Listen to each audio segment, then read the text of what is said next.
Good morning, good evening, or good afternoon, everyone, depending on where you are at. I've shared my screen. I hope everybody can see it now. Thanks for joining this session. I'm honored to see some familiar names as well as some new ones in the audience. But before starting today's session, I would like to give a big thank you to the CloudFest team for putting together this event. Great job as always, guys. Now, as there are some people in the audience which might not know me, please bear with me to give you a little bit an introduction of myself. Thanks, Jordan, for presenting me a little earlier. So, like he said, I'm the CEO of Messaging, and I like to play with the meaning of E, whether I'm executive or email officer, whatever. But the fact is that I wear several virtual hats. I am heading the sales department, but I'm also heading the professional services and pre-sales department. The reason for this duality is that we always, as part of our onboarding new customers and working with customers, we always go deep into our technical consulting as part of the initial part of the projects. I'm a dad of two, and obviously I'm a husband to my better half. So anyway, you get the point. Several virtual hats. Today, I will be your guide in, and I'm very honest with you, we will just scratch the surface of this less spoken about topic, lawful interception for email hosting providers. As Gabriel mentioned, this session will be recorded, and hopefully I will not forget to press the stop recording button at the end, or some servers in the cloud will keep on filling up disks. So maybe you know, maybe you don't know, but a few words about what is Axigen. We are a software development company, and our product, our software product, Axigen, is a complete email, calendars, contacts, tasks, and notes server software package that can be used by hosting providers and telecom, and in general, any communication service providers, to create email hosting services for their consumers and SMB customers. Now, since we are purely a software development company, we ourselves, we do not offer hosting services, being guided by our principle that we do not compete with our customers. Our mission is to enable CSPs to deliver a premium all-in-one communication and collaboration service with an awesome experience for their customers. And beyond just the software product, we support our customers with help to integrate our software product with other, either open source or commercial software products, be it for authentication, antivirus, anti-spam, logging, monitoring, backup, and restore. As you will see, all this Lawful Intercept is a collaboration of all this, the integration with the logging system, the integration with backup and restore. We will get a little bit later. Our professional services team assists our customers with deployment and migration of data from legacy email platform, but also with guidance like this one on how to tackle less spoken about topics like Lawful Intercept. Our managed services ensure a trouble-free operation for our email hosting platform on your own hardware. We also provide product training for operational maintenance, but most importantly, above all, 24/7 product support, so that you are not alone. Now, who's this session for? I believe that you'll most likely find the content relevant if yourself, you're wearing one of these hats. You are either a product manager for an email hosting service, or you are a compliance officer, and you may be tasked to write up, for example, the fair usage policy, or you are a technical architect, either from a vendor, from an integration vendor, or from a hosting provider, but anyway, working around email hosting services. In the second part of the presentation, where I'll speak about some ways one could implement technically some of the things that derive from the obligations of Lawful Intercept, you may need to have a technical level of intermediate to advanced. So, what we will cover in this session? We will review on a very high level way the legal framework, the applicable legal provisions, and the selection of technical strategies and tactics that apply to intercepting or keeping email content traffic of your users, customers, as well as related email metadata. Like Gabriel said, and I would like to reiterate, maybe more people have joined. If in the audience there is somebody from an email hosting provider which had to deal with a lawful intercept order, or you fought it or you had to comply with it, and should you were to come forward, join the stage, I would personally love to hear the story. But I also have a feeling that the whole audience would also be appreciative of this. So drop a note in the comment section and we'll pick that up. Thanks. Also, disclaimers. I am not a lawyer. This is not legal advice. But in the course of preparing for today's session, I've sought legal advice from two law firms, one that has an international presence, Dentons, and a smaller one that has a high focus on software and IT companies called ZVD. So whenever in the future you will have to face with the task at hand to deal with this topic of lawful intercept, and even before, it is highly recommended that you seek professional advice under a legal representation contract that is specific to your data territoriality. So this is not something that I can stress enough, but this collaboration between your legal representation, your professional advice, and the technical part, it's a synergy that has to be put in place in order to be prepared for when it comes. Now, it is worth mentioning, and it is a very important topic, what's not on today's agenda. So I have to make this short note, and I have to differentiate between a lawful intercept requirement for one of your subscribers and a request for legal hold in case your company is involved in a litigation. These two are very different topics and are covered by different legislations and by different processes, and your legal representation will highlight the differences between the two. So in this session, you will not find anything relevant about the legal hold requirements which may be imposed to your organizational digital records. A legal hold, which is also known as a litigation hold, is in essence a notification that your legal team will send to your employees, instructing them not to delete electronically stored information, not to discard any paper documents that may be relevant to a new or imminent legal case. Now, the second topic, which is not covered in today's agenda, which is workplace surveillance.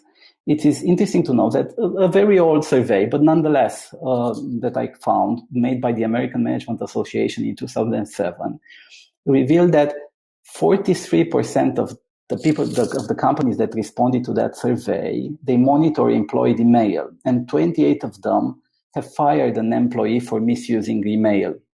Now, this is again a different topic than lawful interception.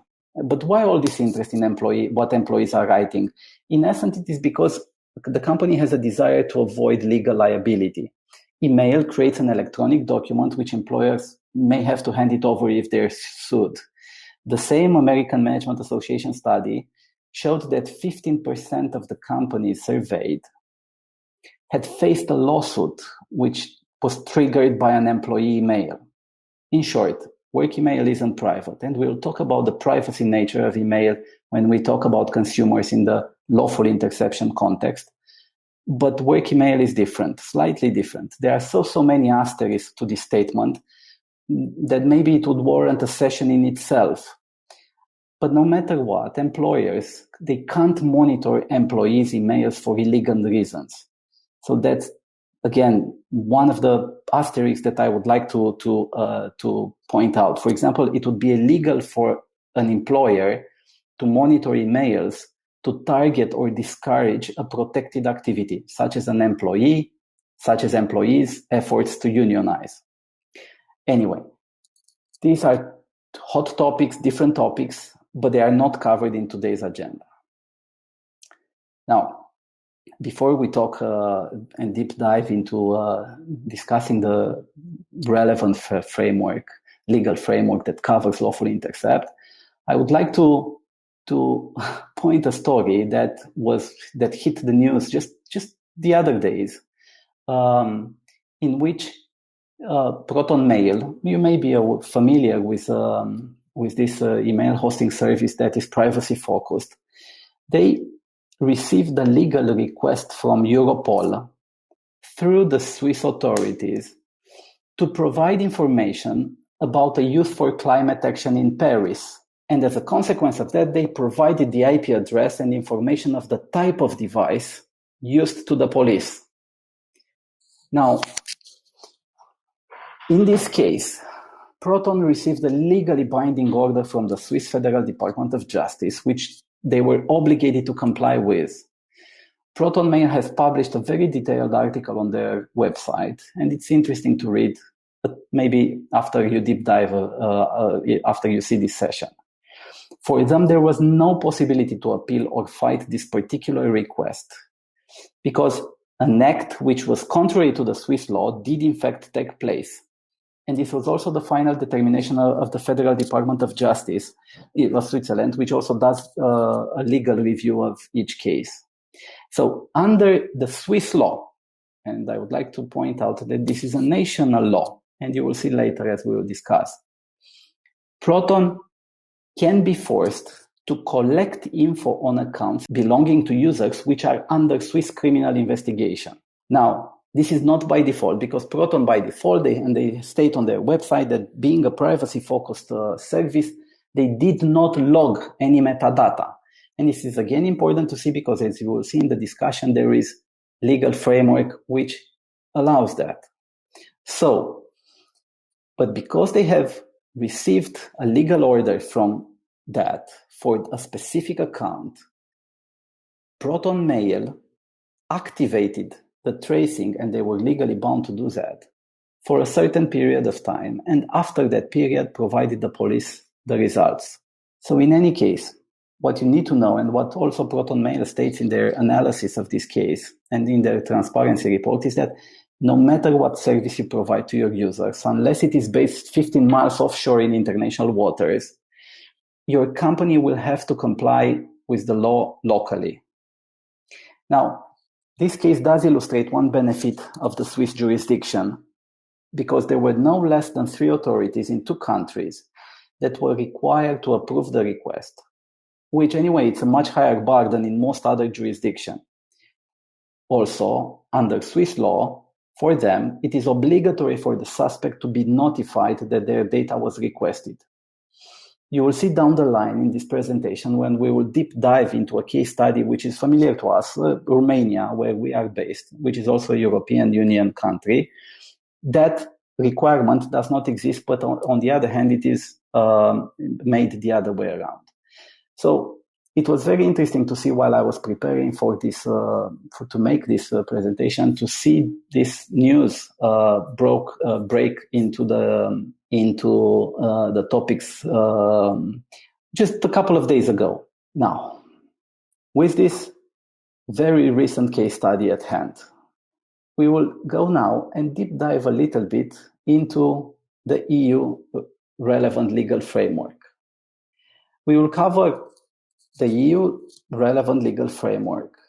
I will just make a few notes, just a slide and 2 notes of the US aspects, the United States aspects of it. And then I will deep dive with some concrete examples with a case study, which is Romania, how all of these frameworks are translated into the national laws. The legal framework of the European Union, in general, it is based on the principle of subsidiarity of competence, which means that EU does not interfere with domains which are outside of its exclusive area of competence, except the case of objectives that can be achieved only at EU level.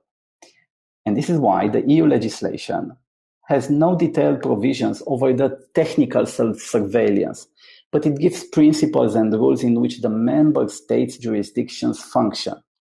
So you will not find anything in the legislation at EU level which tells you durations of keeping the data, when you should activate the data, and stuff like that. So the technicalities of this surveillance. Now, EU is a multi-state construct. So in order to obtain electronic evidence stored abroad and or by a service provider located in another country, the EU national authorities rely on either traditional existing judicial cooperation tools or voluntary cooperation with service providers. Now, for requests within the EU, judicial authorities normally use a tool, a process called European Investigative Order, EIO, to obtain evidence in compliance with the Directive 2014/41/EU.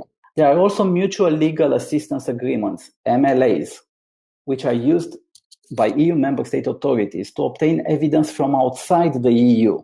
Now, it is worth mentioning that while these procedures work well for traditional investigative measures, they are often too slow for obtaining electronic evidence, which can easily be deleted or transferred.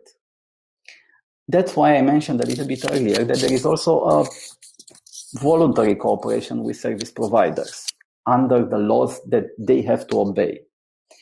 So anyway, you have noticed the Protonmail study earlier, in which the climate change in Paris was, so it was a multi, and the request came from Europol, using the process based on EIO, on the European Investigative Order. Now, how this works, the issuing state of an EIO communicates it through means which are capable of producing a written record under conditions allowing the executing state, in the Protonmail case, it was Switzerland, to establish authenticity. And if the order is indeed issued by the authority in charge of the issuing state, it will be executed under the conditions provided by the executing state law. So the order, which has to comply with the relevant EU legal framework, will be executed only under the conditions provided by the executing state law.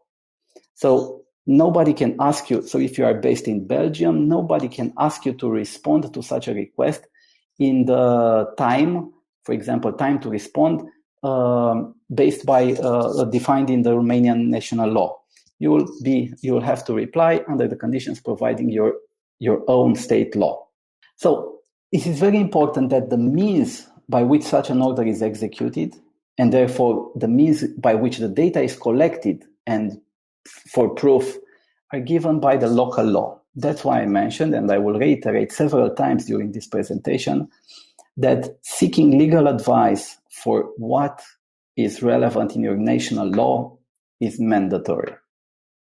Now, in this EU relevant legal framework, the most important document is this Directive 2002/58 of the European Parliament and of the Council, which was issued on 12th of July, which is an umbrella directive that concerns with processing of personal data and the protection of privacy in the electronic communication sector. And there are two main articles which are relevant for our discussion, and I will try to simplify this. It's the Article 5, which is the principle of communications confidentiality, which states that member states shall ensure the confidentiality of communications and all the related traffic data by means of a public communication network and publicly available electronic communication services through national legislation. So all national legislation have to make sure that confidentiality of communication is ensured. In particular, all national legislation should prohibit listening, taping, storage, or other kinds of interception or surveillance of communication of the related traffic data by persons other than users, without the consent of the users, except when legally authorized to do so.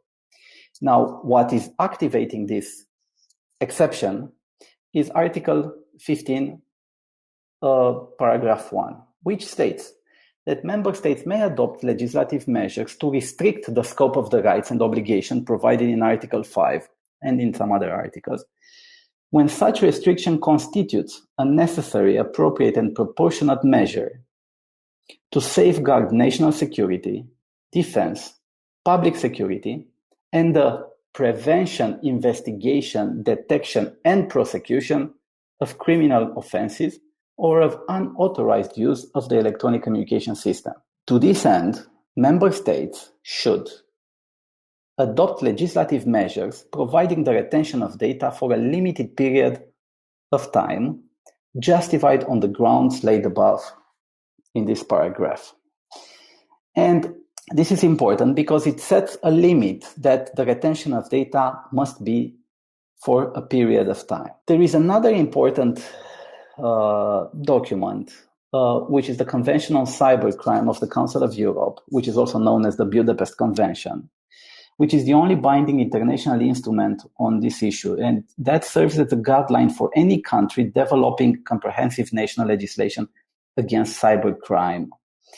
What is important to note is that Article 2 and 3 of the first section of Chapter 2 of this Budapest Convention mention that illegal access to and interception should be established by national laws as criminal offenses.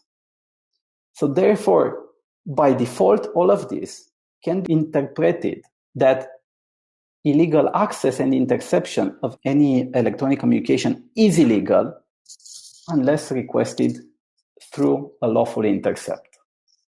Now, later on, in 2006, the European legislators made an attempt to harmonize the EU rules on data retention.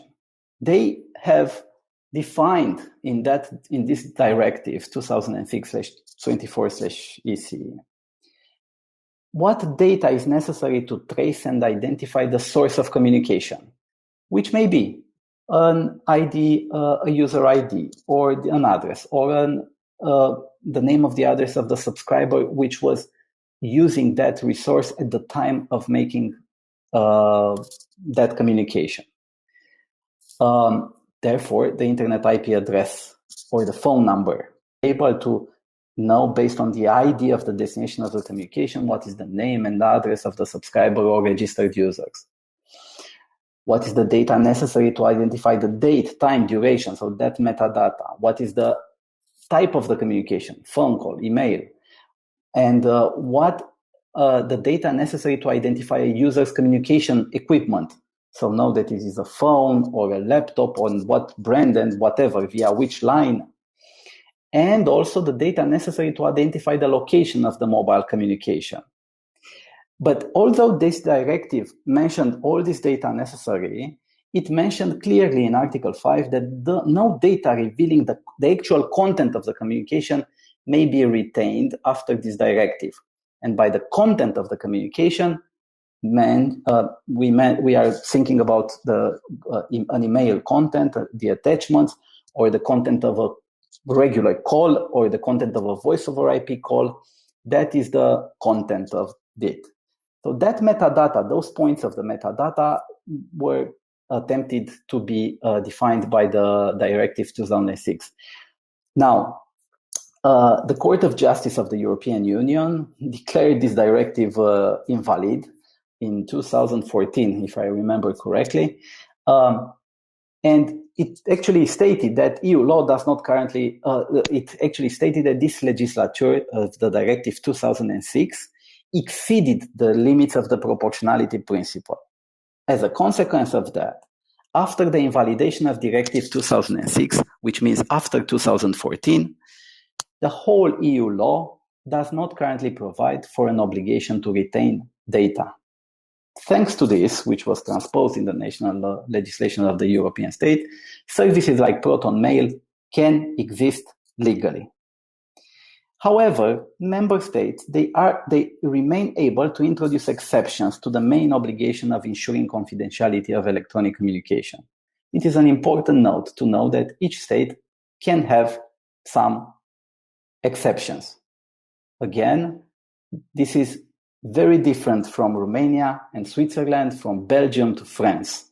So making sure you know for a fact what is the current framework and what are the durations, the deadlines, the periods that you must know that, for example, if your legislation allows you to limit the retention of data for 2 months, and if the investigative body requests you to limit, to monitor and to retain data for 5 months, you can fight that. if you choose to, unless you have a voluntary will to cooperate with the authorities. Going back to the remaining in fact directive of 2002/58, which ensured the confidentiality of the electronic communication, that directive stated some exceptions to it. And it is important to have those exceptions. That directive allows a national measure that derogates from the confidentiality of communication and related traffic data principle. But that exception must be strictly proportionate to the intended purpose. That's what the law states. So therefore, such measure must comply to the following rules. Data should be retained for a limited period of time. The directive doesn't specify for what is that limited period. You should find that in the national legislation. Now, the retention of data must be specified by reference to one of the objectives stated in the first sentence of that Article 15, which is to safeguard national data, defense, public security, or everything related to criminal offenses such as prevention, investigation, detection, and prosecution, or of unauthorized use of the electronic communication systems. Therefore, remember the Budapest Convention on Cybercrime. Therefore, if you are hacked, if you are, that is a legal basis for retaining data outside of the confidentiality. So as a rule, that's subject to exceptions, such as safeguarding all of these safeguarding national security. It cannot provide for the general and indiscriminate retention of all traffic and location data of all subscribers and registered users retaining to all means of electronic communication. So it is clearly stated in this directive, and most probably translated into national laws, that doing an all retention of all traffic and location data of all subscribers is not allowed. Continuing. Access of the competent national authorities to that retained data should, as a general rule, except in case of validly established urgency, but all of them should be subject to a prior review carried out by a court or by an independent administrative body.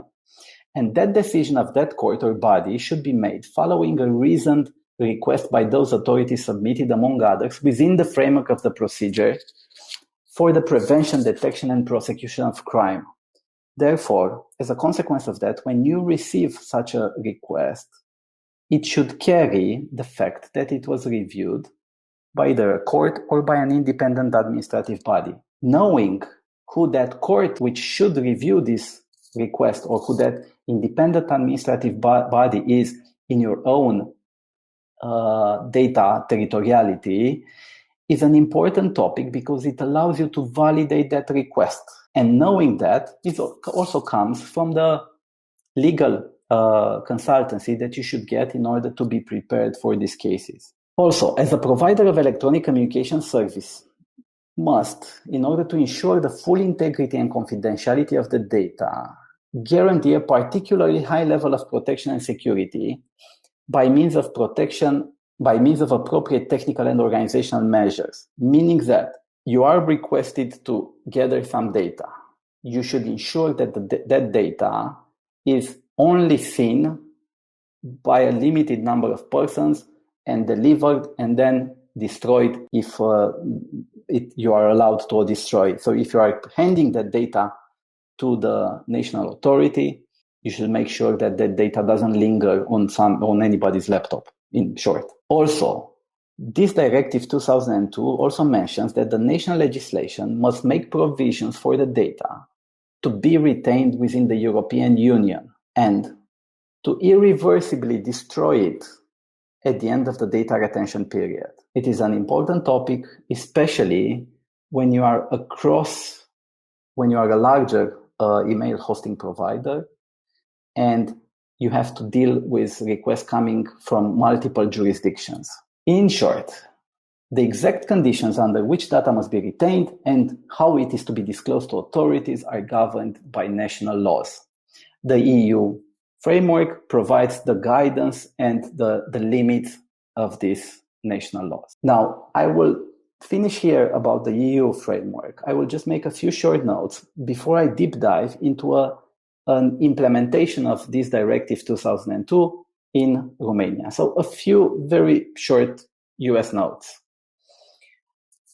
The legal framework for US is mainly represented by the ECPA, Electronic Communication Privacy Act, enacted by Congress in 1986, the Fourth Amendment, which governs the right to privacy, together with case law on these matters.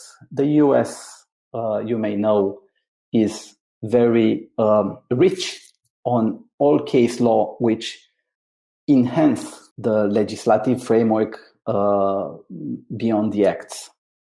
Now, Title 2 of the ECPA is named Stored Communication Act, and that governs the required disclosure of customer communicational records. This SCA, Stored Communication Act, in Article 2703, mentions that a provider of wire or electronic communication services, which includes email hosting providers, or a remote computing service, upon the request of a governmental entity, should take all the necessary steps to preserve records or other evidence in its possession, pending the issuance of a court order of such or other process. Such records shall be retained for a period of 90 days, which shall be extended for an additional 90 days prior period upon a renewed request by a government entity. So you see that this is the first time we see an actual period of data retention. Now, the same article 2703 mentions that government entities are allowed under certain conditions to require the provider of electronic communication service or remote computing service to disclose a record or other information pertaining to a subscriber or to a customer of such service, but not including the contents of the communication. This is another important mention, which is also in line with the EU. The same section of the Stored Communication Act allows government entities to request the content of electronic communication and require a probable cause warrant. So it's more, it requires another process to get the actual content. So as you can see, probably it's complex and it depends. Let's deep dive a little bit on the concrete case study of the Romania, which is an European country. There are three laws mainly that are relevant. The first one and the most important one is the Criminal Procedure Code. And under the Romanian law, service providers are obliged to cooperate with the authorities and respond to their request of data. To that request, the emails can be intercepted for a period of 30 days per request, with a maximum of 6 months prolonging. And in that case, the provider has the obligation to intercept the complete contents of the emails and hand it to the authorities. This can only be activated and should be able to be activated upon request, which again needs to be validated according to what I've said earlier, that this must come from a court or from an independent body. Now, as per the preservation of computer data, which is defined under Article 150, for a period of maximum 60 days per request, which can be prolonged for another 30 days, the investigation bodies can request by ordinance for the provider to preserve certain computer data being at the provider's disposal. The object of this preservation can be emails stored in the suspect's mailbox in the presence of the suspect, which can be checked in the presence of the suspect by investigative bodies. There is no limit to the data to be preserved by the law. The limit will be provided by the investigation body ordinance. So you should get a limit. For example, I need to see the email starting from January 2021 until then.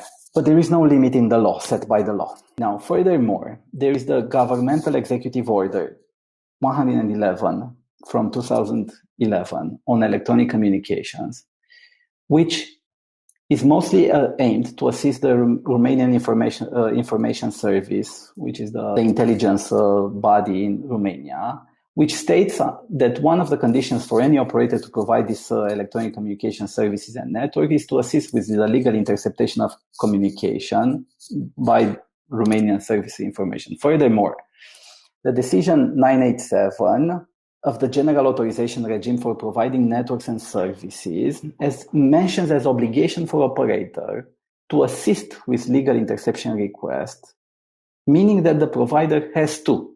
So you are, as a provider in Romania, you have to allow the competent authorities to intercept communication which are performed in compliance with the law, to bear these costs related to the interception interface, the technical aspects of this interception, to ensure the confidentiality of the interception operation in compliance with the special legislation regarding classified information, which, as opposed to the Swiss law, where the Swiss law obliges the operator to inform the suspect, in this case, the confidentiality of the interception operation must be ensured. To also make available to the competent authorities all technical data regarding any defect in interception. So should you have a problem and your interception mechanic fails to work in between 18 to 22, between hours of 18 and 22 on a certain date, you need to mention in writing that you faced that technical problem so that they know that interval is not covered. To make available to the National Competence Surveillance Authority the interception management servers and the administration and operation consoles, to provide technical assistance to the Romanian Information Service and to permit them to fulfill their attribution, to cooperate with them in regard to the security and the audit of the national interception system, and to take all technical measures for the purpose of the immediate execution and surveillance orders in accordance to law. This relates to the fact that of the speed of response to such a request. You will see in other mentions that this speed to act upon a request actually obliges you as a service provider, as an email hosting provider, to be aware and to know what to do before this comes. So as part of your setup procedures, you should consult with a legal representation locally so that you know what to do, how to validate that request, and to be ready to fulfill it should the request come. The third and final law that we'll cover here is the Law 506 from 2004, which is regarding the processing of personal data and the protection of private life in the area of electronic communications, which is completes the provisions from the Criminal Procedure Code, and which mentions that with the approval of the court, the providers which receive a request from a criminal investigation body, which may be also national security or national defense bodies, to make available traffic data, location, and data identifying the equipment. And this section should be performed in no less than 48 hours, as specific as it can be. This is mentioned in Article 121. This approval of the court, which is necessary, has the role of censoring potential violations of private life, and the provider cannot censor or limit the request. So they are binding, which is also the same thing which Protonmail states in their transparency report and the case.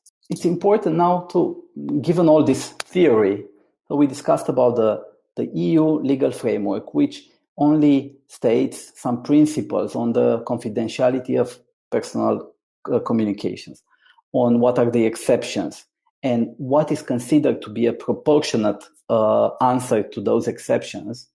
And seeing also that EU tried to harmonize, to make all the EUs understand the same thing about what is to be retained, how and when, but that was invalidated in 2014. So leaving that to each individual country to substantiate all that concept in Directive 2002. So, for example, these are just some examples which may come to you as questions. You are asked that a certain person, which is their suspect, for you to report who are the email addresses that that person has communicated with in the past 30, 60 days. Now, this is a tricky one. This is the answer to this one. This is a metadata, falls under provisional Directive 2002. And there's a rule, because you are not obliged to retain or intercept data related to electronic communication. You may not have this data available. So you have a basis for saying, I don't have the data available.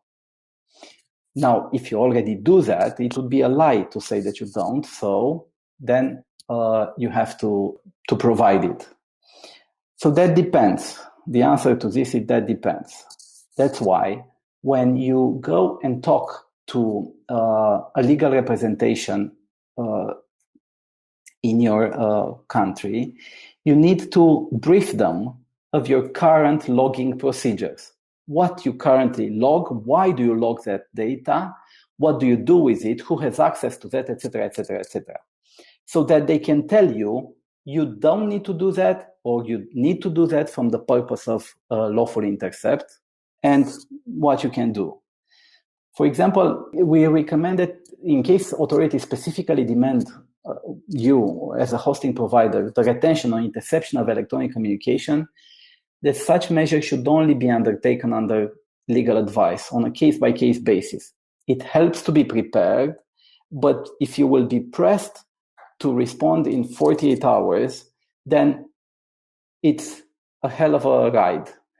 This is why we recommend getting prepared ahead of time. For example, Protonmail, they disclose in their transparency report that only in 2022, they have fought more than 770 cases. Imagine that. Imagine the burden, the legal burden. And remember that in the Romanian law, you must bear the costs of that. So let's talk about the second point. You are requested to show the emails that are currently in this inbox. So you get a request, hey, we want to see now all the emails in the user's inbox. Again, the process of, is this request valid? Is it proportionate? Do you want to fight it? Do you not want to fight it? Are you requested something which is abusive or not? All of these things are not really to be decided by a technical person. So you need somebody that on the legal side that is backing you, that knows your business and what you cover in your business. But under Romanian law, this interception, this dump of emails, so this interception of electronic, it's a measure that covers future communication and includes content data.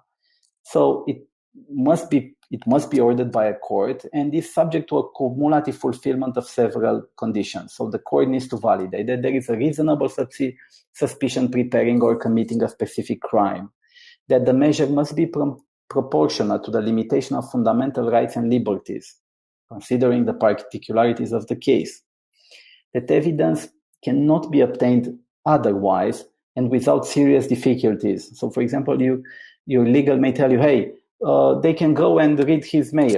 I don't know, you can fight that if you choose to, but not by yourself. And anyway, the Romanian law specifies that such measure can only be ordered for a period of maximum 30 days. Now, to be understood that these 30 days may contain that you can, and this relates to the next point, to monitor all future email communication and also intercept the content of emails.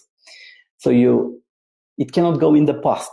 Actually, you are not forced to monitor something in the past. And you will see that because a user, if he received yesterday an email and deleted it, you are not obliged to have kept a copy of it because you didn't have the order yesterday. Let's talk a little about our monitoring emails in the future. As you can see, in Romania, an internet email provider is obliged to assist the authorities in these investigative procedures, and you need to intercept emails or preserve the existing ones for the authorities to investigate.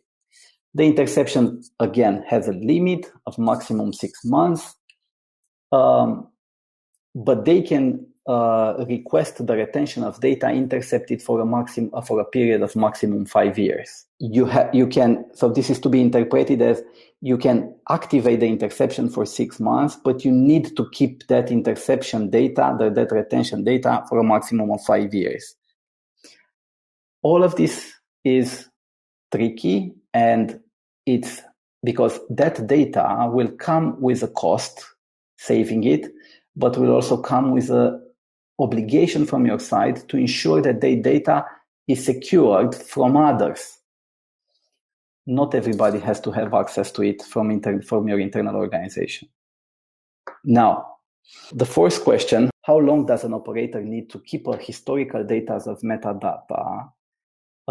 This is, again, a mention of logs, because we are talking about metadata. So who sent an email to whom, on which date?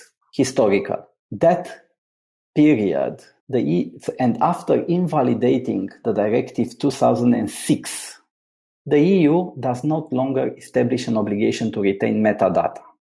However, again, national laws, under certain conditions, can request the retaining of that metadata for a certain period. Again, you should check locally on how it is. What is the obligation to keep historical records of content? The same answer is, the EU law never established an obligation to retain content of data. Also, the Court of Justice of EU, they suggested that the retention of content of the communication would affect the essence of the right to privacy. So it's a no-no. If your local legislation mentions that you should do that, and if you are based in an EU country, it is not up to you to fight and say, hey, but the EU said that we shouldn't. You need to comply with the local legislation and then leave others to fight with that inconsistency between the EU legislation and your national legislation. The next question, can I as an operator be required by local authorities to provide communication content? Yes, provided that certain commissions are made, email dumping is allowed. How can I, as an email hosting operator, validate that the request is valid? Again, it must come from a court, so that warrant must be presented by authorities requesting the disclosure of such data. The exact process and what is specific to your jurisdiction is important to be extracted from a legal representation. I've tried to cover the description and some case studies, some use cases when this may be required. Let's take a little bit some tech stuff, finally, logs. But before actually looking at logs and the core concepts, you need to see that there are several aspects that are behind all of these questions that span product capabilities. So you need software to be able to do that, or know how to do that on your specific email hosting server software. You need to have established processes of when you receive such a request, who is the first one to read it, who dispatches it, who validates it, who executes it, what it does with the data that it is extracted, and so on and so forth. So those internal processes are very, very important, and they cannot be defined the moment when you receive such a request. You should be prepared to have it, to know them. And there are other various integration points with other systems. So it may not be just the email system. It may be your billing system, because you may be requested. For example, the request may only come with an email address, but the operator may need to know who that email address belongs to. So you need to extract the data not only from the email system, but from other systems. For example, if you have a very large email hosting platform which spans 25, 30, 40 nodes, or even more, 100 nodes, you need to be able to have an aggregated logging system where you can extract the data easily. Remember, there are some jurisdictions in which you have to respond to these requests in a defined time interval. Now, interpreting all the legal stuff, there are some core basic concepts. You have email communication logs and mailbox access logs. And there is another separate point of how to access the email content of a certain user. So let's deep dive a little bit more. Let's talk about the email communication logs. They represent the multitude of logs that are generated by your whole email platform. In these logs, probably the most relevant ones are the ones for SMTP activity, and where you should see emails coming from the internet to your hosted users, email in between your users, or email from your users that you host to external domains. All of these are a mix. Remember that I mentioned that you may have a very large email hosting infrastructure, many nodes. So it is usually best practice to aggregate all these logs from all the nodes in your email platform into a separate platform. And that may be a syslog server. Or if you're using Axigen, it can be an Axigen log gathering server. Also, Axigen, for example, supports pushing these logs to an Elasticsearch Kibana. Or you may have a Graylog server, another option that some of our hosting providers are doing. And actually, basically any other log centralization solution, but you should be able to have one. That platform should implement the retention policies of all the logs in sync with regulatory requirements. It's also a good practice to ship all the logs out of the actual email processing nodes, because the administrators, which actually need access to those nodes in order to operate the platform, to restart a node if it fails, should have there only minimal logs, like for example, 2-3 days. But on the central logging platform, it's where the retention of the policies, like I need or I want or I have to keep the logs for 5 years, for 2 years, for 1 year. This is where it should be implemented, and offload all these sizable logs from the actual processing nodes. This also helps having a centralized email, a centralized logging solution, with the fact that querying these logs should be subject to access control list, and they should be audited. So access to who made a logging search, who saw that a certain email address has been monitored, of who it communicated with, is an important aspect to it.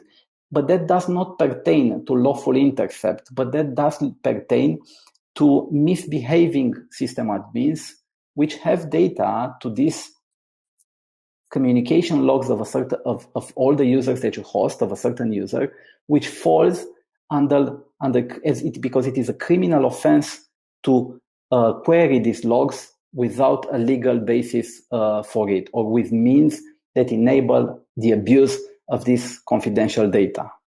That's why querying the logs should be audited.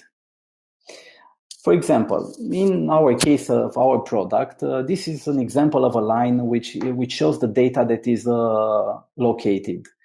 It shows the timestamp when this action happened. It shows the cluster, the Axigen, the actual cluster node in Axigen. What is the engine? What is a session ID? The session ID can be used to correlate with other events in the log. The fact that this is a new email coming in this case from an authenticated user. This is one of our users. What is the envelope from? This shows spoofing or not spoofing. Then the list of recipients, the IP address, the remote IP address that used to initiate this connection. If you have, for example, multiple nodes in your architecture, this IP address may be of another node.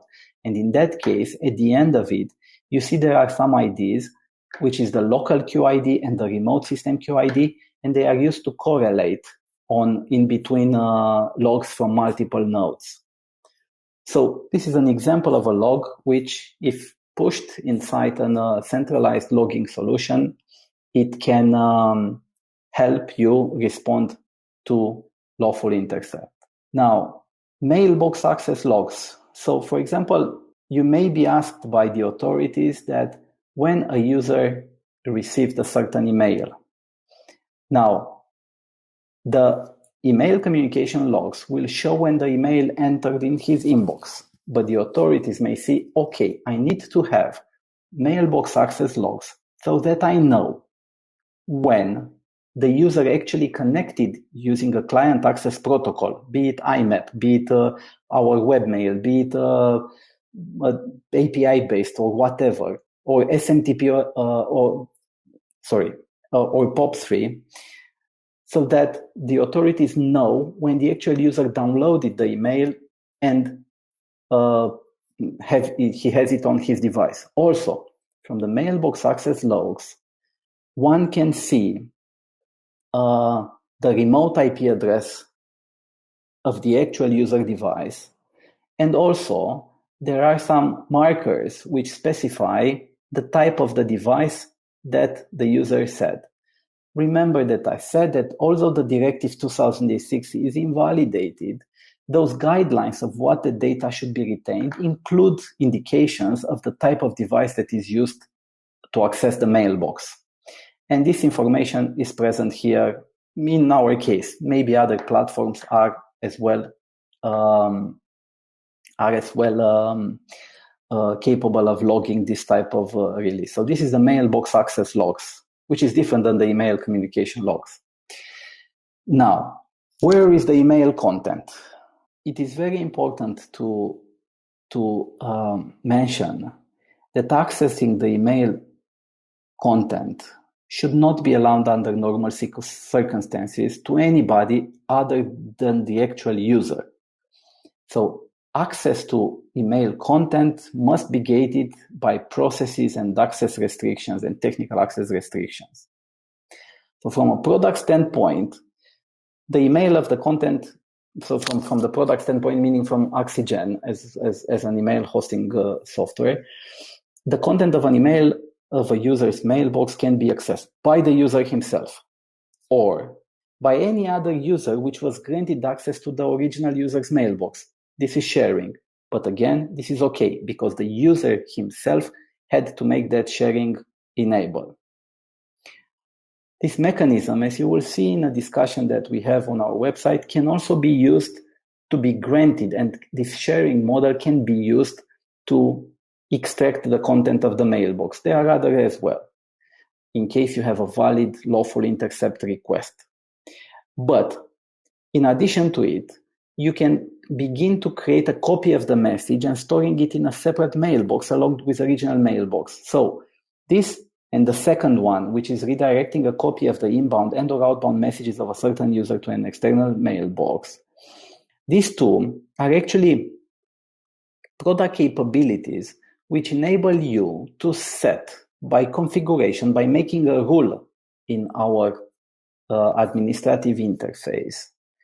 You can create a rule that allows whenever an inbound message or an outbound message touches that suspect user's mailbox, it can be shadow copied either to another mailbox on the local Axigen server or to an external mailbox, which can be an email address from the legal authorities. This is the equivalent of a wiretap configuration because it actually everything that goes in and goes out will be shadowed to a shadow mailbox or to an external mailbox. Also, you as the operator can have access to a user's mailbox by accessing a backup or extracting the required email from there. Again, if you have this capability, you should make sure by processes and access restriction that this is not abused. Because if this is abused, you are liable to being accused of incorrectly and attempting a user's privacy. So this needs to be directly in sync and executed according to a lawful intercept. Now, we can have a more detailed discussion of how can this be done, whether with the existing internal archiving capabilities of the product or using a dedicating email archiving software product that can be activated on demand. Anyway, we have an article on our website that discusses all of these possibilities. So, okay, guys. So, unless there is any question, and I hope you found it interesting. You know where to reach for us, so feel free to get in touch with us at any time.